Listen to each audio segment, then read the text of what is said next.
Welcome. Welcome, welcome. I am very glad that you're here. And I love that we say that this day was designed especially for you, because for some reason it is. And I don't know how that works. I don't. But I know that whenever I used to attend San Jose, they used to say that to me. And then whatever would be spoken about that day would be the thing that I needed to hear the most. And so I'm just claiming that that's exactly what's happening through me to you, and it's all working out really amazingly. So I'll just surrender to that idea and let it flow. And I'm really grateful for our topic this year. We're talking about the global vision, and we're talking about creating a world that works for everyone. And that's a world where everybody matters.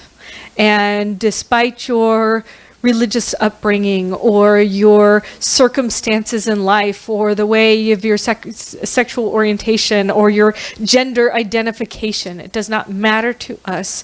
What matters is that we're all spiritual and we are all having this experience, but we're all connected to each other. So this month, we're focusing on being a world in which we are called to conscious action. And I'd like to say that conscious action is much better than unconscious action. This world is always evolving. Things are always happening. We're always growing, we're always changing, we're always going into a new way of being. And you're either acting out of default or you're acting out of conscious action. Either way, you're still making action. Even inaction is an action. Just like if you choose not to vote, you're voting by not voting. If you're spending your money somewhere, you're putting your vote on that place, on that business, on that company, on that nonprofit organization. It's like you're doing conscious action in the world to create good in some way. And our point of view in Science of Mind, we always ask, what is mind to do? We know that in this world there's a creative process, and by the creative process I mean that as we think or as we have intentions, that it outpictures into our world. So basically what's happening right now is a result of everything that's ever been thought before. Our society, this country is built on the founding fathers. They had this idea of what the Bill of Rights and the Constitution looked like, and we're still outpicturing that idea.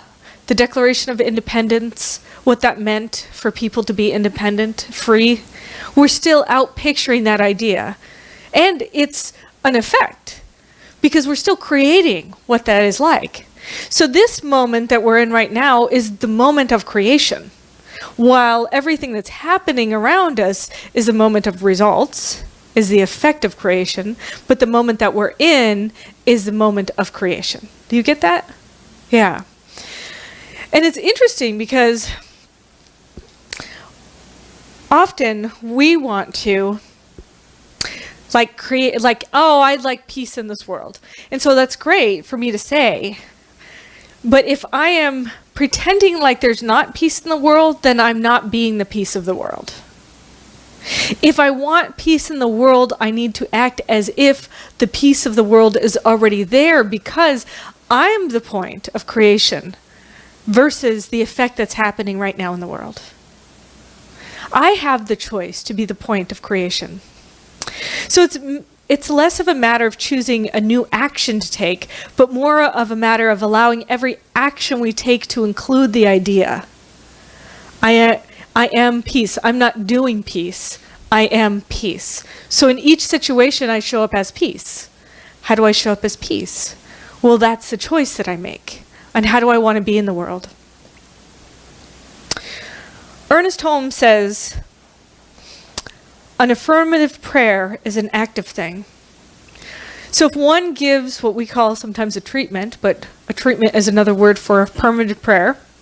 When one gives an affirmative prayer, they're not sitting around hoping that something may happen. They are definitely constructively, actively stating, sensing, and knowing some specific good has already happened. So here we talk about not beseeching or going out or begging. Here we talk about aligning with, affirming, and knowing our connection to the divine, or to God, or to the universe, whatever words you use. It doesn't matter to me. It's that thing itself that created everything that is. Everything. So it's not enough to know or to understand or think we believe. We must be aligned. Our actions must be aligned with the desire itself. Even the conditions which seem to resist our desire must be accepted and acted upon as if the desire itself is being revealed. So it's not our job to make it happen. It's our job to act as if it's happening right now. We have this great book. I know I've been talking about it because it's the book of the month. The More Beautiful World Our Hearts Know Is Possible, which at first was a really long title for me, but now I'm really liking it. The More Beautiful World Our Hearts Know Is Possible by Charles Eisenstein. He also authored Sacred Economics and the Ascent of Humanity. And he talks about in this book our old cultural story. It's a world story, but I have to say that in the United States, it's definitely our cultural story because we're acting it out right now. And again, it's a result. It's a cultural story. It's a story of separation, where what we believe is that you are a separate individual amongst other separate individuals in a universe that is separate from you as well. And the old story, the story of separation that we've told for hundreds of years, is a story of competition, of better than, of achieving results, being me-focused, living in a silo, living alone. But the new world that we're creating right now, and a lot of people, I'd like to say a lot of people in different spiritual centers are on the leading edge of this because we're acting as if it's already happened. And this is a new world that he calls the story of interbeing. It's a story of collaboration, of being connected to all that is, knowing that what we do to another, we do to ourselves. And what we do to ourselves, we do to another. It's not separate. So anytime I'm cussing myself out, or I'm telling myself what a bad person I am, or how stupid I am, or any of those other things that are going off in my head, if I'm angry, either at somebody else or myself, it's doing the same thing. Whether I'm speaking it out loud or I'm speaking it internally, it's the same thing. When I decide that I want to live in a world of peace, that's when I start choosing to not treat myself so badly. When I want to live in a world of peace, I start choosing not to treat you so badly. It's very interesting what a shift and change it can be. There's a woman that I sometimes on Sundays I get a sandwich before coming here, and I get it from Safeway. They have this great deli, a chicken artichoke sandwich. It's so good. And there's a woman behind the counter. Her name is Michelle. And the first time I went to the counter, I went and talked to her, and she was like really grumpy, really unhappy. She was like doing the sandwich to do the sandwich, you know? And I knew that I was a point of inspiration in this world, even to the sandwich lady. So I started kind of pulling her out, you know, like, oh, how's your day, Michelle? How are you doing? Oh, it's been a really bad day. Oh, I'm really sorry to hear that. What's going on? Oh, my daughter, she was off in another country and I haven't heard from her. And so I start realizing that she's really concerned about her daughter. Well, we've established this relationship. And now this morning, whenever I go in and I get my sandwich, immediately, oh, how are you doing today? What's going on? Let me tell you this story about I'm going on vacation. And last time I went on vacation, we went to the Vallejo Park, and my daughter got peed on by the tiger. And no, I'm serious. She told me that story this morning. It was great. It was so funny. It was so fun. And it's like she lit up whenever I came in, because I know that she's so used to other people coming in and just treating her like she's a person who creates sandwiches, instead of like a human being who has fears and worries and children that they're taking care of. And the more I talk to her, the more I love her. I adore her. She's great. I know she's a good Christian woman. So at Christmas time, I said, Merry Christmas to her. And so we had this great talk about Christmas. And so we have this great relationship going on. But it's about the fact that each person is important. That's why we do service projects, especially to the people who have forgotten that they're part of this integral thing called life. It's a key thing that we're all involved in, and we're all kind of relying on each other. And I know it's sometimes easy to forget, like, I think I'm doing all the work or I'm doing it all, but that's the story of separation. When I go into that sense of beingness where I think I'm all alone doing this by myself, that's when I bought into that old story. And I start aligning myself with that old story and I recreate it over and over again. But the story I want to buy into is to this new world. This world of interbeing.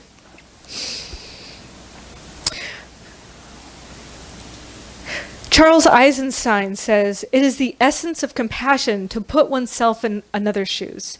It says, you and I are one. We are the same being looking out of the world through different eyes, occupying different nexus points in the universal web of relationship.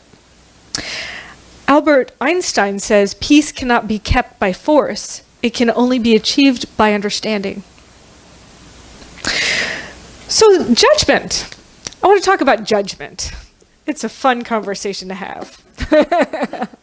Judgment is a form of separation. It's us buying into that old story again. You see, at the bottom, judgment says, you choose differently from me because you are different from me. For instance, somebody might say, well, if I were fat, I wouldn't have been going 4 times in that buffet line like that person. Or if I were that wealthy, I wouldn't waste my money doing that thing. Or if I were a political leader, I wouldn't say such unkind things about immigrants, gays, or women.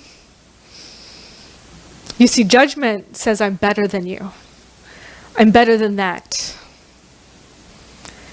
I'm not as lazy, ignorant, irresponsible as you. Now, the truth is that there's a substantial body of evidence that says our circumstances and our situations cause us to be the way that we are unless we take an active role choosing differently. And perhaps if you were in that person's shoes, you would be making that same choice. It's hard to say whenever you see people doing things that are really hurtful to other people. But there was this experiment called the Milgram experiment. Has anybody heard of that? It was in the 1960s. Yeah. So what this guy did, he wanted to explain some of the concentration camp horrors that happened in World War II, where the Jews, Gypsies, homosexuals, Slavs, anything unlike what Hitler wanted, basically enemies of the state, were slaughtered by the thousands by the Nazis. Now, there were men and women doing this work. It wasn't Hitler doing all the work. There was a whole collaboration, a whole group of people doing this. And this experiment that was done in the 1960s was to see if people would do harm if they were told to, if they thought it was okay. If the right conditions were available, the right story was told. And what they found out is that most people would do the unthinkable. So what happened was they had a guy who was, they had two people that were going to be subjects. Now, one subject was an actor and one subject was the real person. And they drew from a hat saying, you're going to be the teacher, you're going to be the student. Now, they rigged it so that the person who was the real volunteer was the teacher and the actor was the student. The student they put in an electric chair behind a wall, so they actually didn't get to see this person, but they knew what was happening. And the teacher would ask questions and then determine If the answer was wrong, they'd do some volt of electricity on them. So it started off with 15 volts and it went up to 450 volts. And basically enough to kill a person. And what they told the person who was the teacher was that if they answered yes, if they answered correctly, they wouldn't do the electricity, but if they answered incorrectly, they would do it. And then they had like a little button they had to push to do the electric shock, and they actually weren't shocking the person, but they had a pre-recorded message. So the person heard what that person was saying, like and then and as it got more intense, right? Every question wrong, they go up another 15 megahertz, right? So they go up even more. Yeah, it's a lot, right? It's kind of creepy. But they told the person that the other guy was a volunteer. They agreed to it, and it was okay. And whenever the person who was the teacher was asking, like, who's responsible for this? Well, the person in the lab coat who was conducting the experiment said, "Oh, I'm responsible. Don't worry.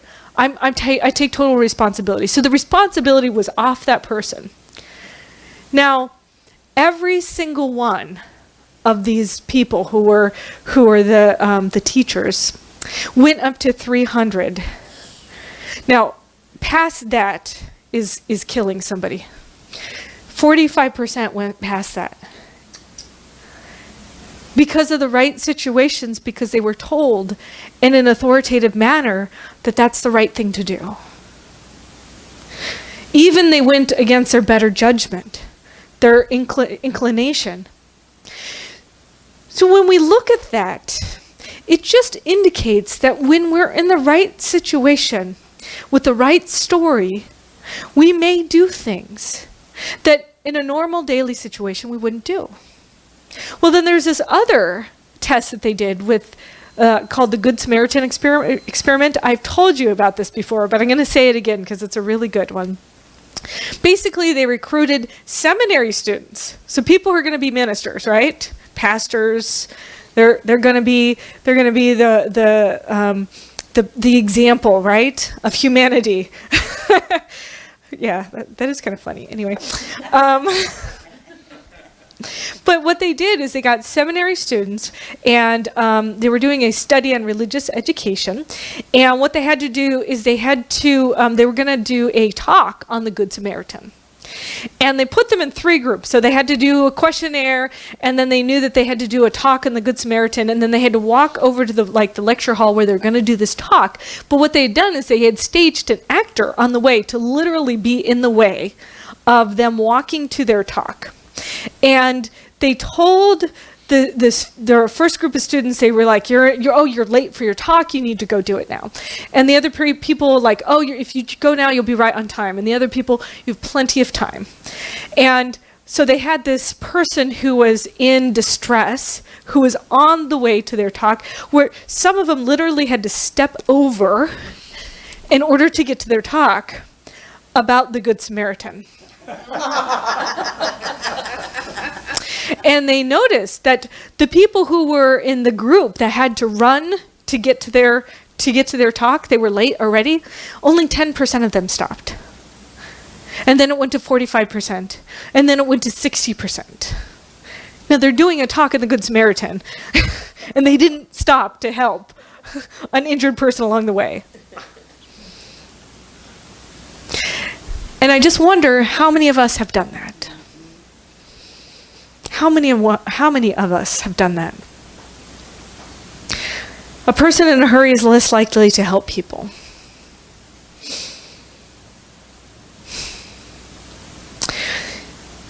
So it's really great to say, let's be peaceful in this world. But then we have circumstances and conditions that we utilize for us not to be peaceful. We use them as an excuse. Now, I've done it too. But I'm encouraging you to be conscious individuals in this world, to be co-creators of that idea of interbeing, to think about what action you're doing to make an effect on the world. How are you going to be the peace in the world? And what are you willing to do? What are you willing to not allow you to stop doing what you're doing in order for you to be that peace in the world.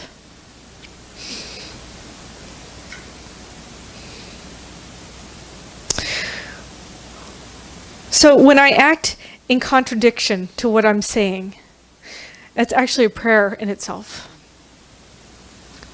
Oh, I want to have peace. Oh, wait, let me cuss at the person on the road.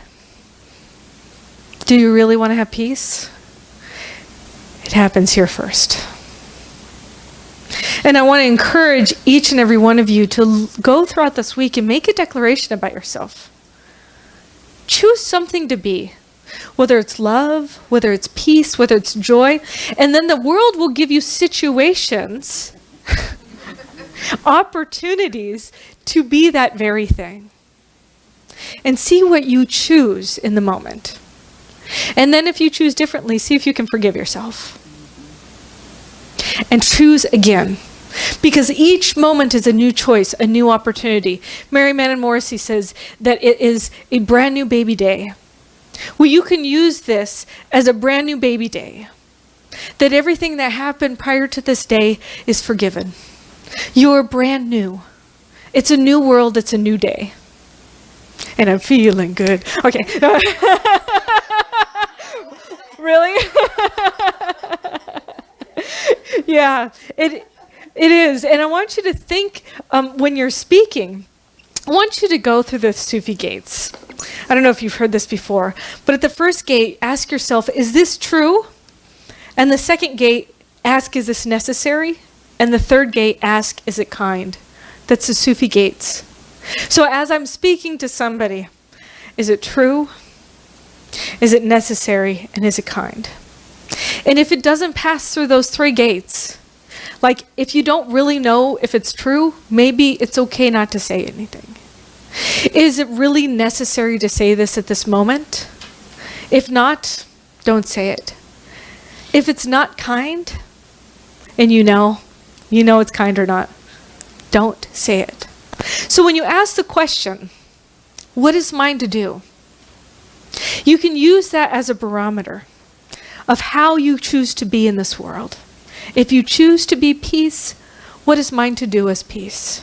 If you choose to be love, what is mine to do as love?